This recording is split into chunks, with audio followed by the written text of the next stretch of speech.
Salut tout le monde. Dans cette vidéo, nous allons voir comment implémenter le stockage SAN ISCSI.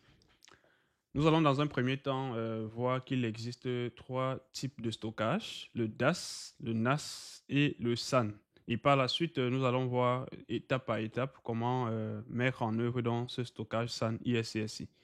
En effet, parlant des types de stockage, nous allons commencer par le DAS. DAS pour Direct Access Storage. En fait, c'est un type de stockage local où les disques sont directement connectés au serveur. Donc, en effet, ici, on aura un boîtier dans lequel on va insérer un disque dur et ce boîtier-là, on va le connecter à un serveur. Donc, généralement, on va utiliser ce type de disque pour, par exemple, stocker, sauvegarder les données d'entreprise ou peut-être à titre personnel. Donc, bref, ici, il s'agit d'un disque qu'on a directement connecté à un serveur, à une machine, pour parler de DAS. On aura un autre type de stockage qui sera le NAS pour Network Attached Storage. Le NAS ici, concrètement au DAS, l'accès se fera à distance via un réseau. Donc, son fonctionnement ici, c'est en mode fichier. C'est-à-dire quoi? C'est-à-dire que dans ce type de stockage, on aura des dossiers partagés qui contiendra des données. Donc, ces données seront ce dossier partagé sera accessible via le protocole SMB lorsqu'on est sur Windows ou alors via le protocole NFS lorsqu'on est sur un système d'exploitation Linux. Le troisième type de stockage, c'est celui que nous allons d'ailleurs mettre en œuvre ici. C'est le SAN pour Storage Area Network. Le SAN ici, c'est simplement toujours un type de stockage qui sera accessible via le réseau également comme le NAS. Et cela va nous offrir de hautes performances.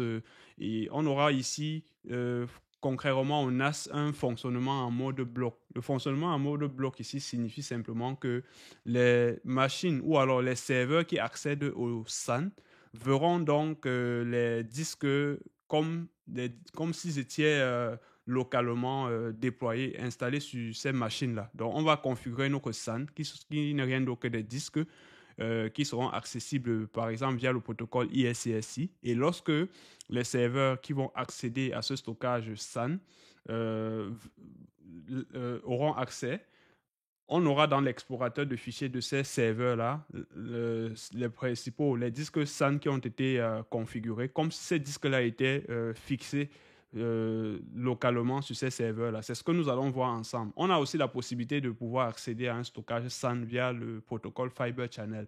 La particularité avec Fiber Channel, c'est qu'il va nécessiter certains matériels dédiés comme les cartes réseau Fiber Channel, des câbles fibre, on aura aussi des contrôleurs de disques et cela va nécessiter assez de moyens pour pouvoir le déployer. Et il faudra aussi des compétences assez élevées, assez pointues pour pouvoir mettre en œuvre ce type de modèle architectural. Donc, on va donc prioriser le protocole ISCSI dans notre environnement Windows Server, qui offrira sensiblement le même niveau de performance. Et en termes de rapport qualité-prix, ISCSI sera vraiment intéressant. Donc, je vais venir sur ma workstation ici. On a donc nos quatre serveurs qui seront, S1 sera le contrôleur de domaine, S2 et S3 seront ces serveurs qui vont accéder au stockage SAN disponible sur S4, comme on peut déjà le voir sur notre topologie ici.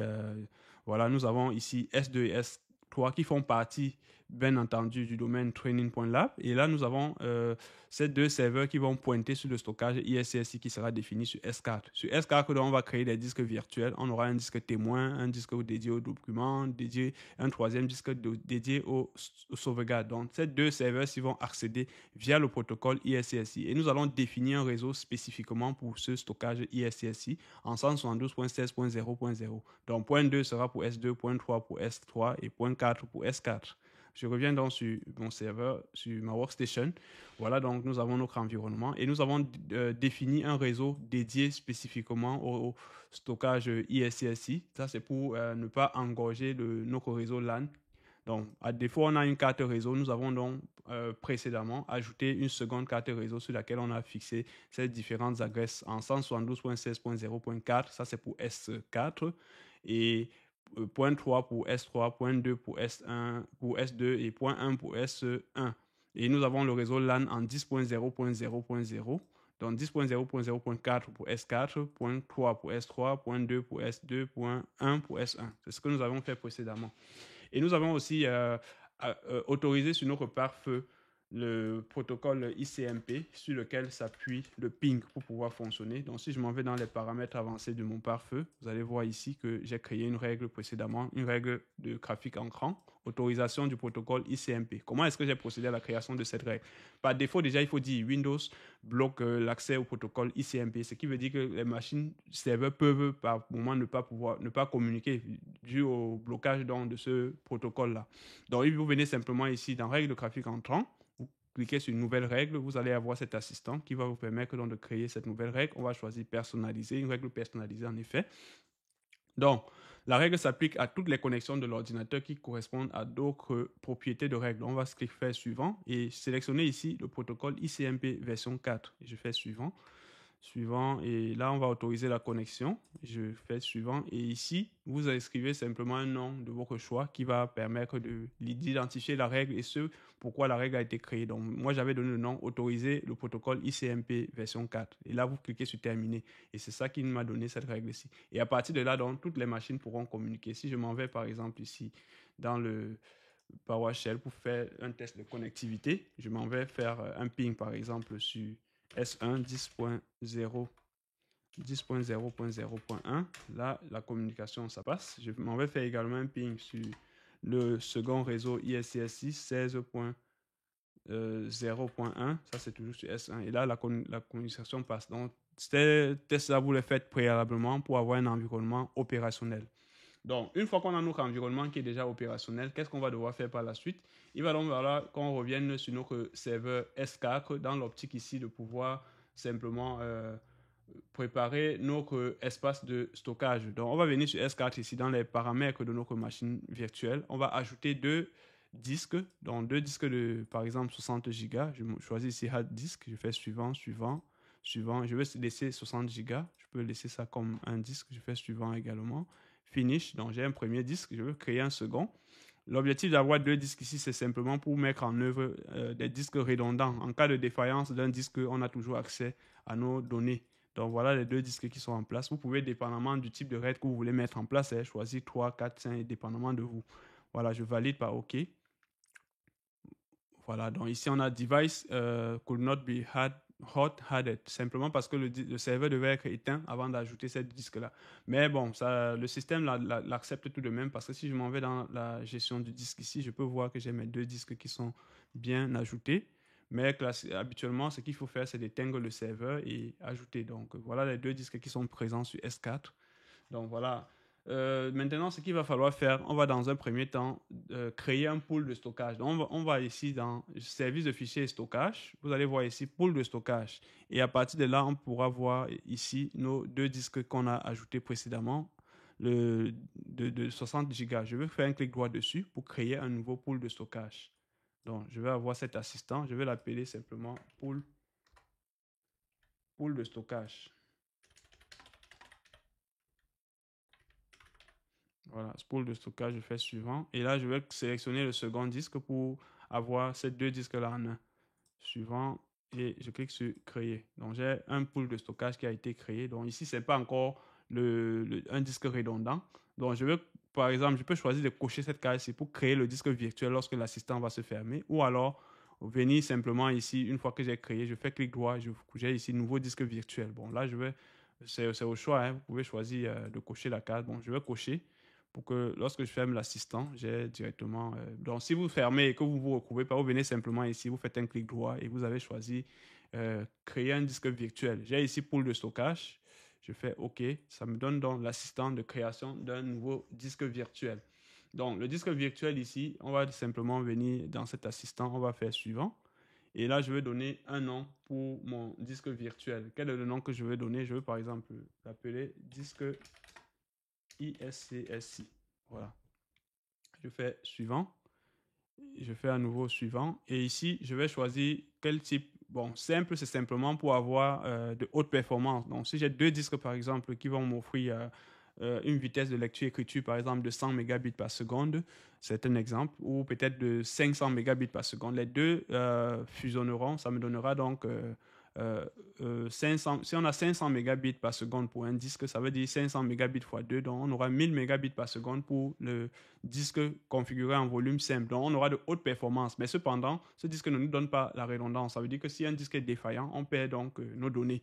Par contre, le mode miroir qui va nécessiter minimalement deux disques va nous donner ici de la redondance, qui veut dire simplement que si un disque est défaillant, le second disque va assurer le relais. Donc, on a ici la nécessité d'avoir deux disques. C'est ce mode qu'on va choisir ici spécifiquement. Le mode parity va nous donner ici d'avoir minimalement trois disques et ça va également nous offrir la tolérance de panne en cas d'un disque défaillant. Nous, on va choisir mirror et on va faire suivant. Et ici, on a le type d'approvisionnement. On a fin, ce qui veut dire simplement que la taille sera allouée au fur et à mesure qu'on stockera des données, tandis que fixe, c'est l'allocation totale de la taille qu'on aura définie. Donc, on va laisser à fixe ici, je fais suivant, et on va remettre ici 57 Go, la taille totale. Je fais à nouveau suivant, et je vais donc créer mon disque virtuel. Le disque virtuel qui est redondant. Maintenant, il va falloir, lorsqu'on a créé le disque virtuel, il va falloir donc créer par la suite le volume, ce qui va ici nous donner la possibilité d'associer à ce disque virtuel une lettre et le formater en NTFS par exemple, qui est le système de fichiers de mon système d'exploitation. Donc je vais laisser la case cochée, mais si vous avez fermé et décoché la case, vous venez simplement faire ici un clic droit et vous allez toujours choisir créer un volume. Donc je fais fermer et ça va me donner cet assistant. Je vais également à travers donc cet assistant ici pouvoir associer une lettre. Donc je fais suivant. Donc c'est le disque de 57, bon 60 Go. Bon, on a ici 57 par qui est attribué par le système. Je fais suivant et je fais à nouveau suivant. La lettre c'est E, donc on va laisser E. On pouvait choisir une autre lettre. Vous avez une diversité de lettres ici que vous pouvez choisir. Donc là, on va laisser la lettre par défaut et on va l'appeler également ici disque ISCSI.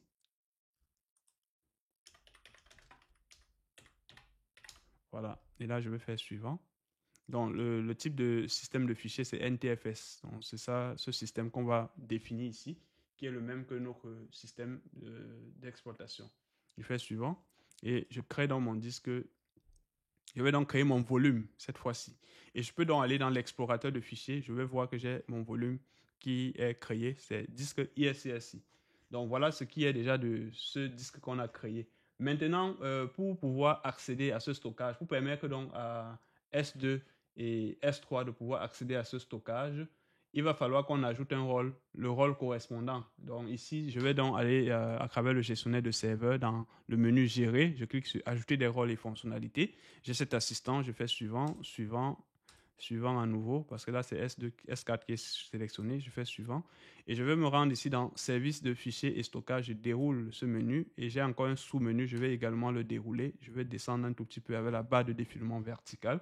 Et je sélectionne ici serveur cible ISCSI. J'ajoute les fonctionnalités associées. Et là, je peux faire suivant, suivant. Et j'installe donc ce rôle. Long. L'installation ne sera pas longue, mais je vais tout de même mettre une pause et revenir juste après. Donc, l'installation du rôle étant terminée, il va falloir donc paramétrer la cible ISCSI. Donc, sur notre serveur SCARC dans les services de fichiers et stockage, donc si on se rend ici, services de fichiers et stockage, vous allez voir qu'on a ici le composant additionnel ici qui a été ajouté suite à l'installation de ce rôle qui s'appelle ici ISCSI. Donc, je vais cliquer sur ce composant et à partir de là, on aura la possibilité ici de pouvoir configurer les principaux disques, les principaux serveurs qui vont pouvoir accéder à ce stockage. Donc ici, je vais créer un disque virtuel ISCSI. Donc je vais d'abord créer le disque virtuel. Je clique sur ce lien. Et là, je vais sélectionner le disque en question. C'est le disque E qui est de 60 Go. Je fais suivant. Et là, je vais donner un nom. Bon, lorsque je vais donc créer ici les différents disques, parce qu'on avait dit ici dans notre présentation qu'on devait avoir un disque témoin, un disque pour les documents et un disque pour les sauvegardes. Donc, je vais revenir ici sur mon serveur. Le premier disque, je vais l'appeler disque témoin. Donc, disque témoin, comme ceci. Donc, ce disque-ci, c'est un disque qui va simplement agir comme un arbitre, comme un voteur dans le cluster. Donc, son rôle principal ici, c'est simplement d'aider les principaux serveurs du cluster, lorsqu'on va parler du cluster de basculement, à décider qui doit continuer à fonctionner en cas de problème, en cas de défaillance d'un des nœuds du cluster. Donc, c'est ça son rôle. Donc, je vais l'appeler disque témoin. Je fais suivant. Habituellement, la taille recommandée ici, c'est 1 à 2 gigas maximum. Donc ici, on va l'allouer par exemple une taille de 1 giga et on va lui donner un approvisionnement fixe, donc une taille fixe. Donc ici, ce n'est pas un disque qui est utilisé pour le stockage des données. Donc, on va lui donner 1 giga et je fais suivant. À ce niveau, il va donc falloir, dans un premier temps, créer la cible ISCSI. Donc, je vais choisir une nouvelle cible ISCSI. Je fais suivant. Et là, je vais donner le nom de la cible. Bon, je l'appelle simplement cible ISCSI. Voilà. Et je fais suivant. À ce niveau maintenant, il va donc falloir simplement déclarer les principaux initiateurs autorisés à accéder à cette cible. Donc, il va falloir autoriser S2 et S3. Donc, on va faire ajouter et je vais choisir ici l'adresse IP qui sera utilisée pour identifier ces serveurs. On pouvait choisir le nom DNS ou l'adresse MAC. Bon, moi, je choisis l'adresse IP du serveur S2, que je commence par S2, 172.16.0.2, 172.16 qui est le réseau qu'on a consacré à euh, notre stockage ISCSI. Je valide par OK. J'ajoute le second serveur, toujours via son adresse IP 172.16.0.3. Ça, c'est le serveur S3. Je valide par OK. Donc, j'ai mes deux serveurs ici qui vont pouvoir accéder à ce disque témoin. Je fais suivant. Bon, je peux aussi activer l'authentification SHA pour des raisons de sécurité. Bon, nous sommes en laboratoire, on peut faire fi de cela. Donc, je vais faire suivant. Mais en production, vous devez activer cette fonction-là pour des raisons de sécurité. Et je crée donc mon disque témoin, mon premier disque témoin d'1 giga. Je ferme l'assistant. Et là, je vais venir également faire de la même façon, créer de nouveaux disques. Je fais un clic droit, nouveau disque virtuel, toujours sur le disque E. Et là, je vais créer un second disque que je vais appeler ici document. Document. Ça, c'est le disque qui sera dédié au stockage des documents. On avait dit que c'est un disque de 20 gigas. Bon, je vais lui laisser une taille dynamique. Au fur et à mesure que les données seront stockées, le disque va s'agrandir. Donc, on aura peut-être initialement une taille, par exemple, de 5 gigas ou moins qui sera allouée initialement. Et au fur et à mesure que les utilisateurs stockeront les données, on aura le disque va s'agrandir. Mais certes, vous allez voir 20 gigas de manière logique, mais de façon concrète, ce n'est pas les 20 gigas qui seront accessibles. Donc, automatiquement, vous pouvez me le lire ici. Ce type permet de mieux exploiter l'espace de stockage physique. Il est recommandé pour les serveurs qui exécutent des applications sollicitant peu de disques. Donc, comme c'est pour les documents, on peut laisser le type dynamique. Mais si on a des serveurs de base de données ou encore certains serveurs métiers, si on a par exemple les bases de données qui doivent fonctionner, utiliser ce type de disque ou encore des applications métiers, on va choisir ici une taille fixe pour avoir l'espace minimal ou encore l'espace requis pour le fonctionnement de ce type d'application. Donc, je fais suivant. Et je vais donc laisser les cibles existantes qui sont S2 et S3. Je fais suivant. Je n'ai pas besoin d'ajouter une nouvelle cible et je crée donc le disque virtuel dénommé document. Je crée donc le dernier disque qui est le disque sauvegarde. Bon, nous on a choisi de créer les 3 disques parce que bon, c'était dans le cadre de notre démonstration. Hein, c'est pas toujours dit qu'il faut créer 3 disques. Vous pouvez créer un seul disque dépendamment de ce que vous avez besoin de déployer dans votre architecture. Je fais suivant et là je vais l'appeler ici sauvegarde. Je fais suivant et le sauvegarde, on avait dit c'est 25 gigas. Je fais suivant également et je laisse les cibles, les initiateurs S2 et S3. Je fais suivant et créer. Donc j'ai ici donc mes 3 disques qui ont été créés sur S4. Donc maintenant, qu'est-ce qu'il faudra faire une fois qu'on a procédé à la création de ces 3 disques, le disque témoin, le disque des documents et le disque de sauvegarde. Maintenant, il va falloir que S2 et S3 puissent accéder à ce disque-là. Donc, côté S2 et S3, il va falloir donc on active un composant client ISCSI. Donc, je vais revenir ici sur S2. Dans le menu outils, vous allez voir ici initiateur ISCSI. Donc, ici, on n'a pas besoin de l'installer. Ça existe déjà par défaut sur les serveurs. On va simplement cliquer dessus. Et là, lorsqu'on clique dessus, vous avez cette assistance qui apparaît. On nous demande simplement d'activer le service. Et ici aussi, on nous indique également que est-ce qu'on veut qu'il s'exécute de façon automatique au redémarrage de notre serveur. Donc là, nous, on va choisir oui. Ça permet de le démarrer automatiquement. On peut même le vérifier si on va dans le menu service ici. Service.msc. Donc, si je m'en vais dans service initiateur ISCSI, je vais descendre tout en bas ici. Vous allez voir que c'est déjà automatique. Voilà, c'est automatique. Service initiateur ISCSI. Voilà.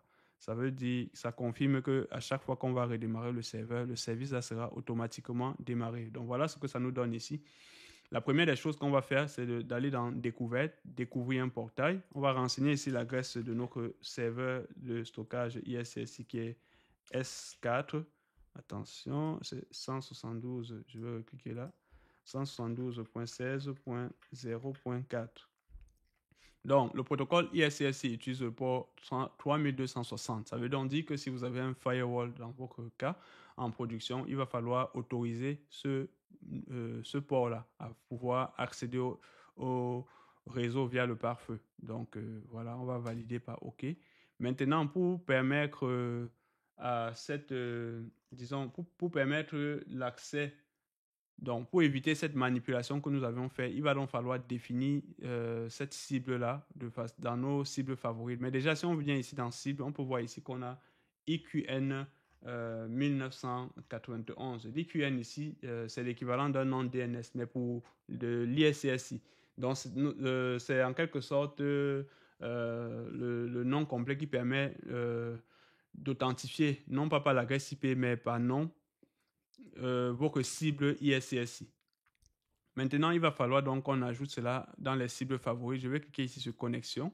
Et vous voyez ici, j'ai ajouté cette connexion à la liste des cibles favorites. Ça veut dire que lorsque je coche ceci, ça va apparaître dans mes cibles favorites et je n'aurai plus à refaire cette manip chaque fois que je veux accéder au stockage de S4. Donc, je vais donc valider par OK. J'agrandis un peu cette fenêtre. Je mets OK ici.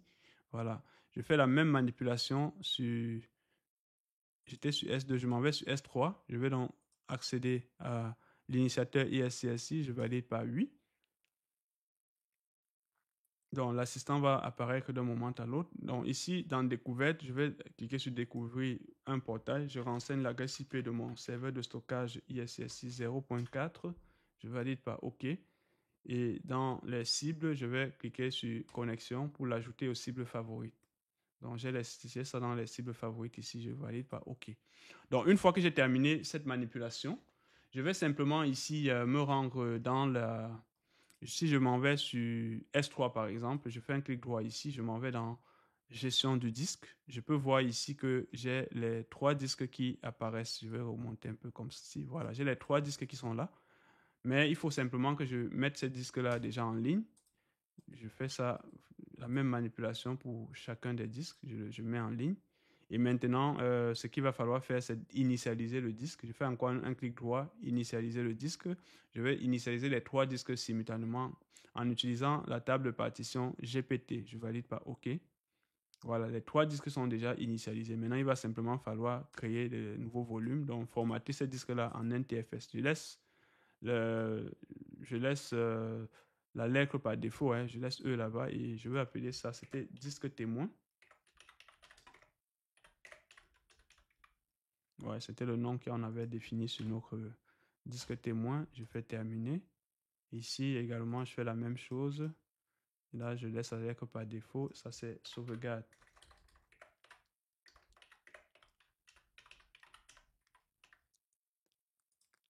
Terminé. Je fais la même chose ici pour le disque 3. Non, attention, j'ai fait une erreur. Ici, c'est plutôt document. Donc, je vais renommer ce disque-ci. Je m'en vais dans les propriétés. C'est plutôt document, le disque de 20 Go.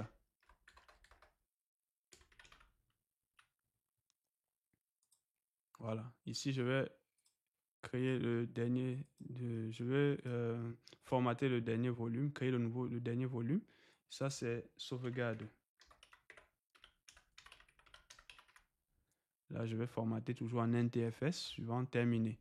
Donc à partir de là, si je me rends dans l'explorateur de fichiers, je dois voir mes 3 disques qui sont bel et bien présents. Le disque témoin, le disque dédié au document et le disque dédié aux sauvegardes. Maintenant, je suis sur le serveur S3, je m'en vais sur le serveur S2. Je vais toujours dans la gestion du disque. Donc ici, la particularité, c'est que je n'aurais plus à faire toutes les manips que j'ai fait sur S3. Tout ce que j'aurais à faire ici, c'est de mettre le disque en ligne. Bon, là, je vais d'abord actualiser. J'actualise d'abord. OK, je fais mettre en ligne. Voilà. Lorsque je mets en ligne, vous voyez que les disques sont déjà, les volumes sont déjà créés. Je n'ai plus à créer de nouveaux volumes comme je l'ai fait ou formater en NTFS parce que j'ai fait la manip sur S3 et ce sont les mêmes volumes qui sont accessibles depuis notre serveur de stockage SAN S4. Donc vous voyez, les 3 volumes sont bel et bien présents ici. Donc je vais un peu ajuster la taille là, voilà. On a notre serveur S3 qui a les 3 volumes et notre serveur S2. Et ces serveurs-là accèdent au stockage disponible sur S4. Donc, lorsque je m'en vais sur le disque, si vous voyez qu'à l'intérieur, j'ai les 3 disques qui sont là, le disque témoin, document et sauvegarde. Donc, je me rends compte qu'ici, je ne peux rien faire dedans. Je ne peux même pas stocker les données. Ce n'est que sur S3 ou S2 que je peux créer. Je peux par exemple créer un dossier ici. J'appelle ça par exemple test.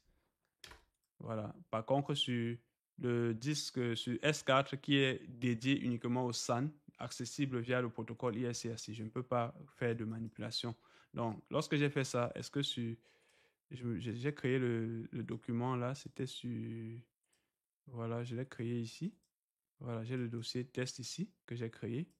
Donc, voilà, c'est un peu ça. C'est ce à quoi ça sert notre stockage SAN ISCSI. Donc, on a accès au même disque via le protocole ISCSI disponible sur un autre serveur.